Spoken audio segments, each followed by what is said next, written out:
गिनो ना किन्ने ने तो चलो थोड़ा बहुत निजाम चल जाएगा। 3 4 5 6 7 8 भाजी आ जी ते जरा पर्दा कर लो किस तरह निजाम चल रहा इत्थे। ਨਿਜ਼ਾਮ ਹੈ ਹੀ ਬਸ ਮਿਲ ਜਾਂਦਾ ਖਰਚਾ ਖੁਰਚਾ ਬਾਹਰੋਂ ਲੈ ਆਉਂਦੇ ਨੇ ਤੇ ਬਸ ਰੋਟੀ ਦਾ ਚੱਲ ਜਾਂਦਾ। ਹੋਰ ਤੁਸੀਂ ਉਦੋਂ ਆਏ ਸੀ ਉਹਨਾਂ ਨੇ ਦੱਸਿਆ ਸੀ ਕਿ ਭਾਈ ਨਿਕਾਹ ਕਰਨਾ ਹੈ ਬੱਚੀ ਦਾ ਤੇ ਕੋਈ ਕਰਿਓ ਮਾਮਲਾ। ਹਾਂਜੀ ਮੈਂ ਅਸਲੀ ਤੁਹਾਡੇ ਕੋਲ ਗਈ ਸਕੇ ਵੀ ਚਲੋ ਤੁਸੀਂ ਸਾਰਿਆਂ ਦੀ ਮਦਦ ਕਰਦੇ ਹੋ ਸਾਡੀ ਭਾਈ ਕਰੋ ਕਿੰਨੇ ਕੁ ਜੀ ਆਣੇ ਨੇ ਜਿਹੜਾ ਨਿਕਾਹ ਜੋ ਕਰਨਾ ਹੈ?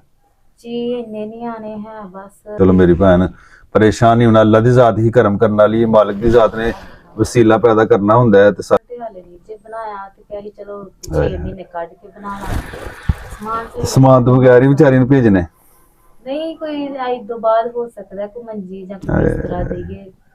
ਬਾੜੇ ਬੰਦੇ ਵਾਸਤੇ ਜੀ ਬੜਾ ਔਖਾ ਇਹ ਨਿਜ਼ਾਮ। ਸਾਡੇ ਇੱਕ ਬੜੇ ਪਿਆਰ ਵਾਲੇ ਭਾਈ ਨੇ ਜਿਹੜੀ ਬੜੀ ਸਪੋਰਟ ਕਰਦੇ ਨੇ, ਉਹਨਾਂ ਸੇ ਖੁਸ਼ੂਸੀ ਦੁਆ ਕਰਨੀ ਹੈ ਕਿ ਉਹਨਾਂ ਦੇ ਅੱਲਾ ਕਾਰੋਬਾਰ 'ਚ ਵੀ ਬਰਕਤਾਂ ਦੇ, ਉਹਨਾਂ ਦੇ ਘਰ ਦੇ ਮਾਮਲਾਤ ਵੀ ਆਸਾਨ ਦੇ ਯਾ ਅੱਲਾ ਵੀ ਉਹਨਾਂ ਦੇ ਕਾਰੋਬਾਰ 'ਚ ਬਰਕਤ ਹੈ, ਅੱਲਾਹ ਤਾਲਾ ਉਹਨਾਂ ਦੀ ਕਮਾਈ 'ਚ ਬਰਕਤ। ਆਮੀਨ। ਬਹੁਤ ਸਪੋਰਟ ਕਰਦੇ ਨੇ, ਉਹਨਾਂ ਦੀ ਸਪੋਰਟ ਦੇ ਨਾਲ ਹੀ ਅਸੀਂ ਤੁਹਾਡੇ ਤੱਕ ਪਹੁੰਚੇ।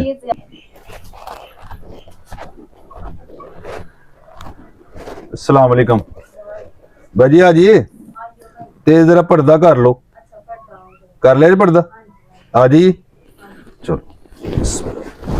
अस्सलाम वालेकुम, क्या हाल भाजी? ठीक हो? इत्थे रहिंदे हो? जगह ते रहिंदे हो? अच्छा, किराए ते भी जगह अपनी नहीं जगह है?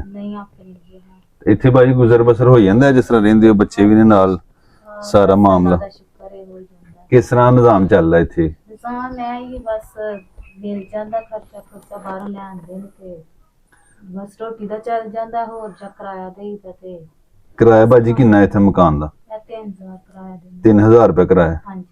ते बिजली दा बिल भी हुंदा है? हां जी। वो किन्ना का आ जांदा? बिल थोड़ा ही आंदा है, किस टाइम 1000 आ जांदा जे, किस टाइम 1500, फिर इस तरह ही आंदा। बच्चे ते फिर पाल लेन ना, अल्लाह ताला करम करे जी, अल्लाह ताला फजल करे। ਤੇ ਮੇਰੀ ਭੈਣ ਕਿਦਾ ਬੱਚੀ ਦਾ ਨਿਕਾਹ ਹੈ? ਹਾਂਜੀ ਬੱਚੀ ਅੱਜ ਨਿਕਾਹ ਹੈ ਬੱਚੀ ਦਾ? ਹਾਂਜੀ।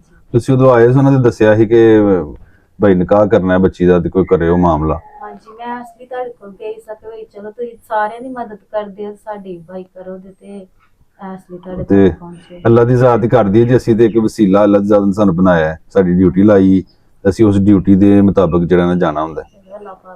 ਤੇ ਬਾਜੀ ਕੀ ਮਤਲਬ ਕਿ ਕਿੰਨੇ ਕੁ ਜੀ ਆਣੇ ਨੇ ਜਿਹੜਾ ਨਿਕਾਹ ਜੋ ਕਰਨਾ ਹੈ? ਜੀ ਇੰਨੇ ਨਹੀਂ ਆਣੇ ਹੈ ਬਸ 20 ਜੀ ਹੋਣੇ ਨੇ। ਘਰ ਦੇ ਆਪਣੇ ਕੋਈ ਜੀ ਕੋਈ ਹੋਣਗੇ, ਉਹਨਾਂ ਦੇ ਹੋਣਗੇ? ਘਰ ਦੇ ਕੋ 10 ਉਹਨਾਂ ਦੇ ਹੋ ਜਾਣੇ ਨੇ, ਕੋ 10 ਸਾਡੇ ਜੀ। ਚਲੋ ਮੇਰੀ ਭੈਣ परेशान नहीं होना, अल्लाह की जात ही कर्म करने वाली है, मालिक की जात ने वसीला पैदा करना होंदा है ते सारे मां ते कोई समान समून बनाया बच्ची वास्ते कोई थोड़ा बहुत? समान ते हाले नहीं जे बनाया ते कही चलो 6 महीने काट के बना लांगे। समान तो बगैर ही बेचारी ने भेजने नहीं कोई आज तो बाद हो सकता है कोई मंजी या कोई इस तरह देइए। बाड़े बंदे ऐसे जी बड़ा औखा है निजाम, मंजी बिस्तरा फोत हो गए न ते असली फिर नहीं है, वालिद उन्होंने फोत हो गए। हां जी। हाय हाय हाय, अल्लाह ताला ਹੁੰਦੇ ਹਨ ਕਿ ਬੜਾ ਅੱਛਾ ਕਰਦੇ ਨੇ। ਆਹ ਜੀ ਸਾਰੀ ਬਾਤ ਜਿਸ ਤਰ੍ਹਾਂ ਦਾ ਇਨਸਾਨ ਦੇ ਵਕਤ ਤੇ ਫਿਰ ਉਸ ਤਰ੍ਹਾਂ ਦਾ ਨਿਜ਼ਾਮ ਚਲਾਉਣਾ ਪੈਂਦਾ ਹੈ। ਅੱਲਾਹ ਤਾਲਾ ਕਰਮ ਕਰੇ, ਕੋਈ ਨਹੀਂ ਤੁਸੀਂ ਪਰੇਸ਼ਾਨ ਨਹੀਂ ਹੋਣਾ, ਅਸੀਂ ਤੁਹਾਡੇ ਭਾਈ ਆ, ਕਿਤੇ ਵੀ ਕੋਈ ਲੋੜ ਹੋਏਗੀ ਅਸੀਂ ਇਨਸ਼ਾਅੱਲਾ ਤੁਹਾਡੇ ਨਾਲ ਖਲੋਤੇ ਆ ਤੇ ਅੱਲਾਹ ਤਾਲਾ ਕਰਮ ਕਰੇਗਾ ਇਨਸ਼ਾਅੱਲਾ। ਵੇਖੋ ਜੀ ਜਿਹੜੇ ਵੀ ਪਰੇਸ਼ਾਨ ਲੋਕ ਨੇ, ਅਗਰ ਥੋੜਾ ਥੋੜਾ ਸਹਾਰਾ ਬਣੇਗਾ, ਲੋਕ ਨਾਲ ਸਪੋਰਟ ਕਰਨਗੇ ਤੇ ਬਹੁਤ ਜ਼ਿਆਦਾ ਮਸਾਇਲ ਦਾ ਹੱਲ ਹੋ ਸਕਦਾ ਹੈ। ਫਿਰ ਜਿਹੜੀਆਂ ਬੱਚੀਆਂ ਦੀ ਵਿਚਾਰੀਆਂ ਘਰਾਂ 'ਚ ਬੈਠੀਆਂ ਨੇ, ਉਹਨਾਂ ਦੇ ਵੀ ਜਿਹੜੇ ਫਰਾਇਜ਼ ਅਦਾ ਹੋ ਸਕਦੇ ਨੇ, ਉਹ ਵੀ ਆਪਣੇ ਘਰਾਂ 'ਚ ਹੋ ਸਕਦੀਆਂ ਨੇ। ਤੇ ਅੱਜ ਸ਼ਾਮ ਨੂੰ ਨਿਕਾਹ ਜੀ? ਚਲੋ ਅੱਲਾ ਦੀ ਜ਼ਾਤ ਕਰਮ ਕਰੇ। ਤੇ ਛੋਟਾ ਜਿਹਾ ਤੋਹਫਾ ਇੱਕ ਅੱਲਾ ਨੇ ਭੇਜਿਆ ਹੈ, ਤੁਹਾਨੂੰ ਦੇ ਦੇਈ। ਚਲੋ ਜੀ ਮਿਹਰਬਾਨੀ ਹੋਏ ਜੀ ਦੇ ਦੋਗੇ। ਥੋੜੇ ਜਿਹੇ ਪੈਸੇ ਨੇ ਬਾਜੀ, ਗਿਣੋ ਬਿਸਮਿਲ੍ਲਾ, ਗਿਣੋ ਨਾ ਕਿੰਨੇ ਨੇ ਤੇ ਚਲੋ ਥੋੜਾ ਬਹੁਤ ਨਿਜ਼ਾਮ ਚੱਲ ਜਾਏਗਾ। 3 4 5 6 7 8 9 10। ਇਹ ਹੋਰ ਵੇਖੋ ਕਿੰਨੇ ਨੇ।